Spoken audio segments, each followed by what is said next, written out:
Hello guys, నాకు help చేస్తున్నాడు మా హస్బెండ్.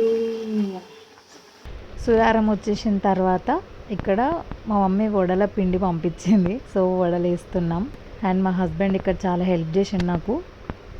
వడలు వేస్తుంటే అన్నీ ఆయననే తీసిండు. నేను పరమాన్నం చేసుకున్నా. వాయనం ఇయ్యడానికి అంటే పసుపు బొట్టు ఇయ్యడానికి కూడా ఇవన్నీ సెట్ చేసి పెట్టుకుంటున్నాం. దాంట్లో కూడా అన్ని ఆయననే హెల్ప్ చేసిండు. అవుట్ ఆఫ్ కెమెరా ఇంకా చాలా హెల్ప్ చేసిండు. ఇంట్లోనే చిన్నగా సింపుల్గా పూజ చేసుకున్నా. అండ్ ఇవన్నీ సెట్ చేసిన తర్వాత కొంతమందిని పిలిచి వాళ్ళకి పసుపు బొట్టు ఇచ్చిన.